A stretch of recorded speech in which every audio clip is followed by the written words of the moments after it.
kababayan, eto usapang impeachment naman. Dahil kahapon may nakita tayong vlog galing kay Kuya Mike Abe na kung saan mga kababayan, eto daw pong impeachment laban kay kay BP Sara or kay Sara Duterte ay malabo dahil marami daw mga senador ang pro Duterte. So ngayon pakinggan po natin ito. Ikinikredit po natin ito sa mga Pinoy. Kanila po yan, hindi po yan atin. Gagawan lamang po natin ng reaction video. I-play na po natin. Ayan o, masayang masaya sila.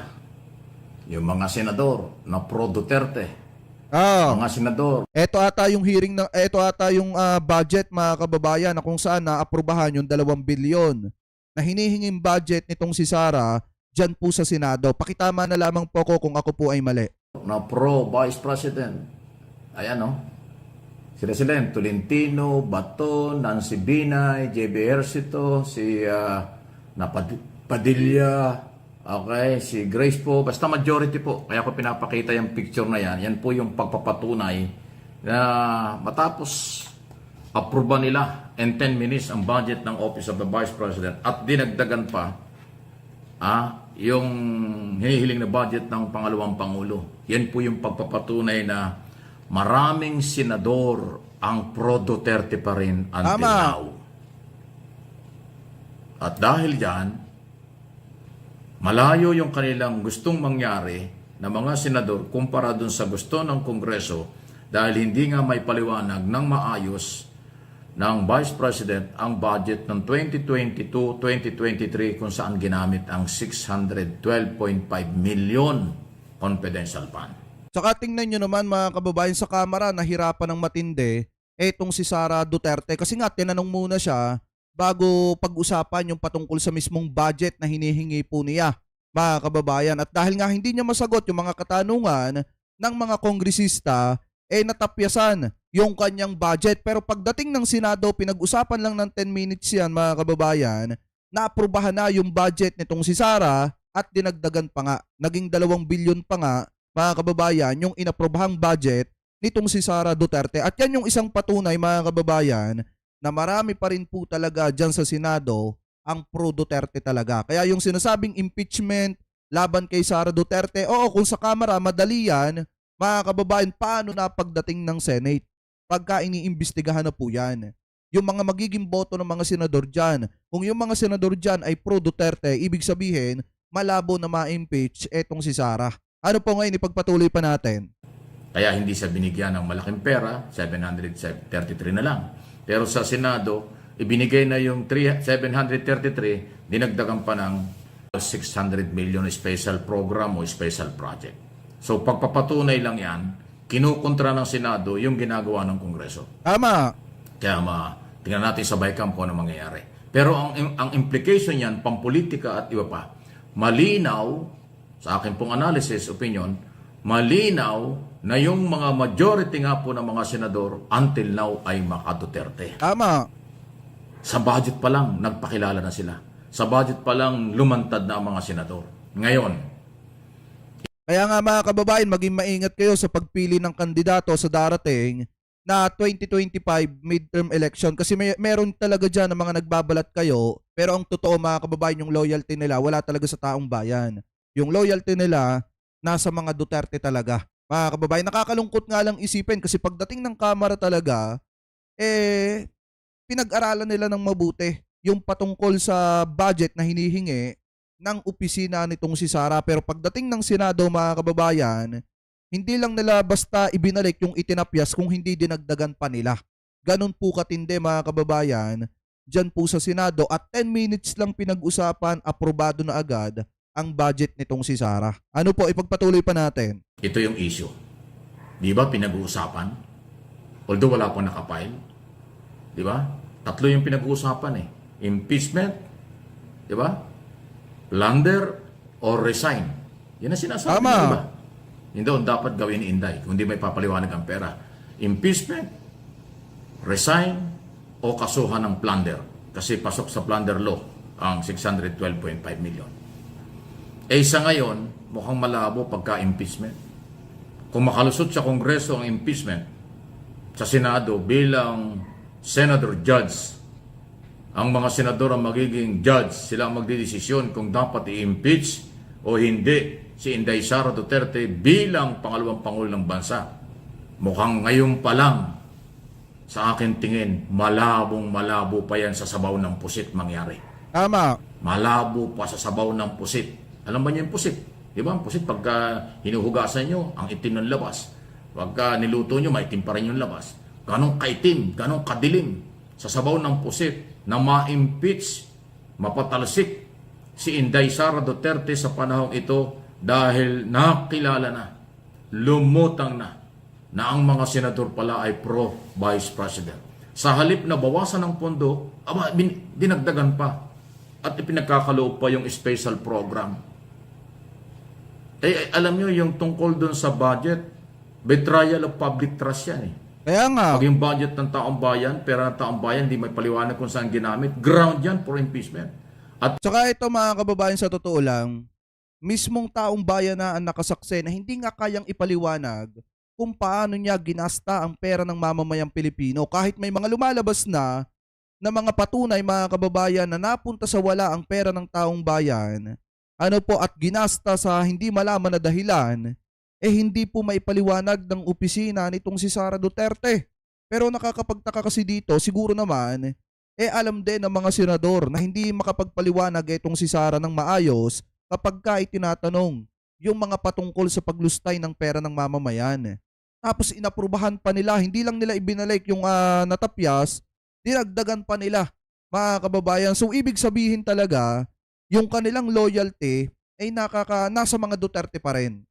At ibig sabihin kahit taong bayan na yung nagtatanong at iniiwasan ni Sara, okay lang sa kanila kasi yung loyalty nila na kay Sara pa rin, sa mga Duterte pa rin at malakas pa rin ang mga Duterte dyan po sa Senado. Kaya nga nakakalungkot mga kababayan na kung sakaling magkaroon or magdire-diretso etong patungkol sa impeachment itong si Sara Duterte pagdating ng Senado, mukhang malabo mga kababayan na ma-impeach etong si Sara. Ano po ngayon ipagpatuloy pa natin?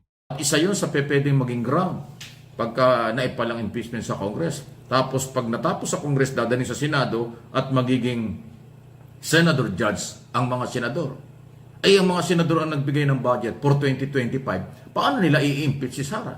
Sila pa po nabigyan ng budget ang pangalawang Pangulo. Kaya ayan, malinaw na. Kaya yung po mga nagbabalak mag-file ng impeachment, mag-isip-isip kayo, baka hanggang Kongreso lang yan. Sa Senado, delikado. Kasi 1/3 ang kailangang boto na makuha.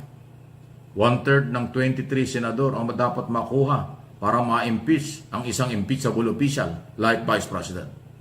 Saan kukuha ng 1/3? Majority nga ng mga senador ay nag-approve ng budget. So majority kakampi ng mga Duterte.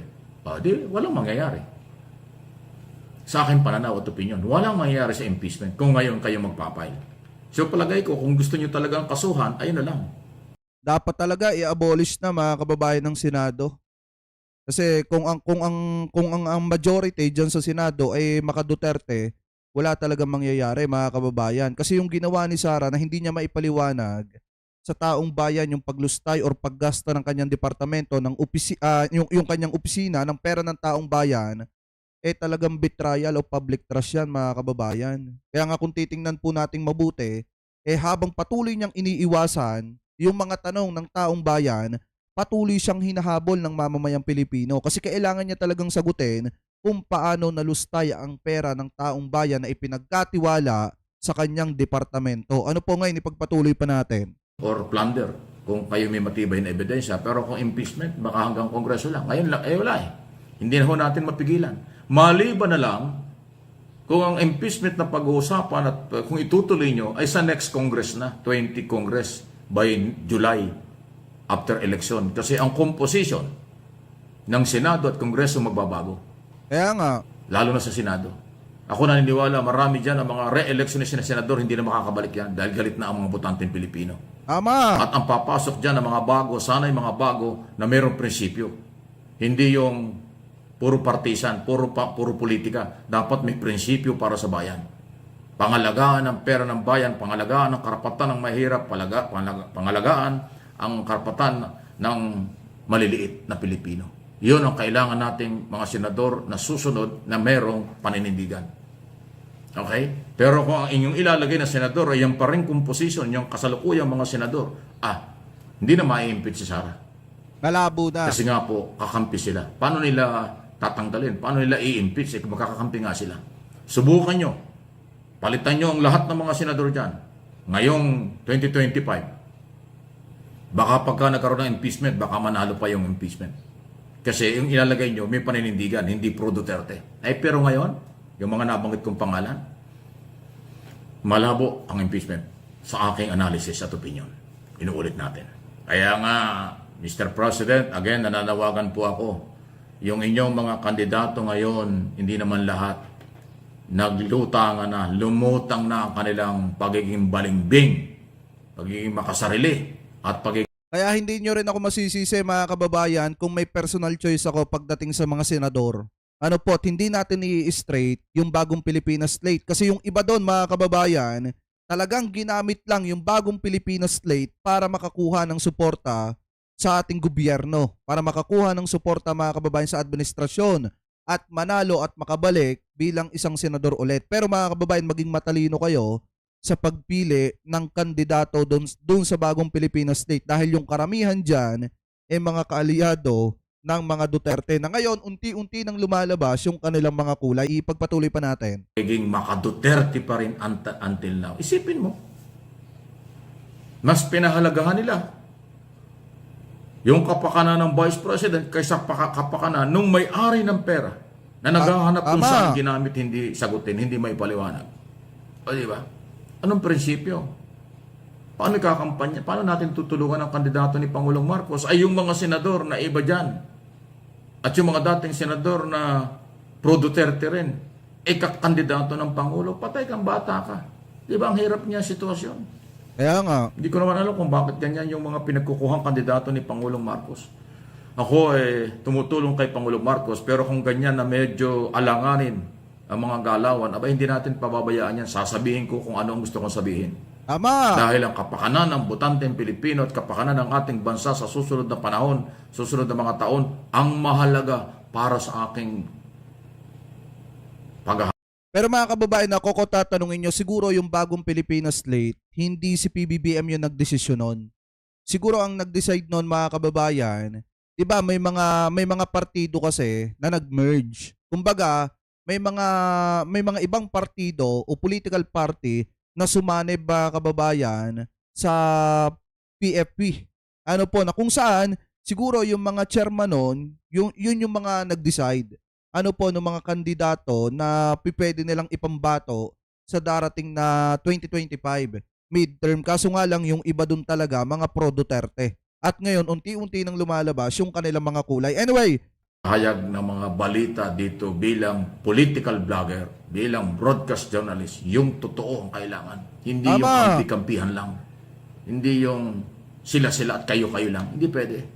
Mamamayang Pilipino ang dapat masunod sa magitan ng tama na paglalagay ng ng mga kandidatong karapat-dapat.